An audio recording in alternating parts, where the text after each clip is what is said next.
Some 20 banks have opened special Vostro accounts to settle foreign trade in rupees. However, the mechanism is yet to take off, with exporters flagging issues.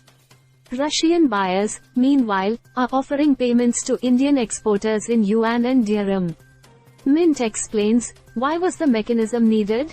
In the backdrop of the Ukraine war and Western sanctions against Russia, the Reserve Bank of India launched the rupee settlement mechanism in July to buy cheap Russian oil, cut its dependence on foreign currencies and reduce India's vulnerability to external shocks. But efforts to promote trade in rupees have been fraught with challenges.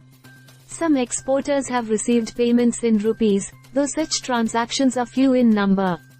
Government officials admit that the mechanism is still in its early stages and there are teething troubles relating to the exchange rate and repatriation of money. Which banks have opened Vostro ACCTS?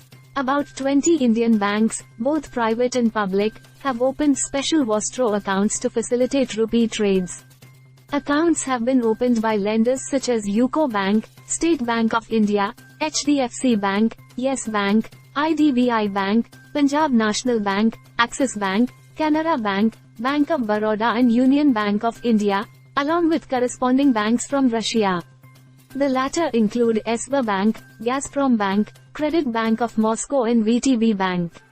However, most of the banks are awaiting standard operating procedures from the RBI with regard to the rupee settlement mechanism so as to take it forward. How does the rupee trade work? Indian importers can make the payment in INR, which is credited to the Vostro account of the correspondent bank of the partner country against invoices for the supply of goods or services from the overseas supplier. Similarly, Indian exporters are paid in INR into the special Vostro account of the corresponding bank of the partner country. Are private banks resisting the mechanism?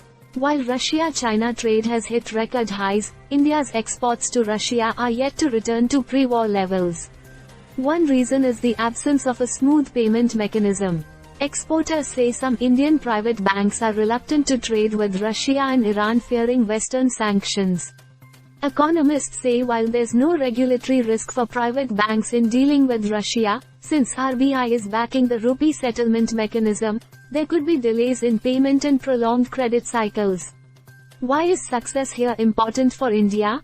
Economists say a hefty push is required for the rupee to gain global acceptance as an international currency. A successful rupee settlement mechanism could do the trick. The economic survey said if the INR turnover rises to equal the share of non-US, non-euro currencies in global forex turnover of 4%, it could be regarded as an international currency. One prerequisite for an international currency is that it should be increasingly used for trade invoicing.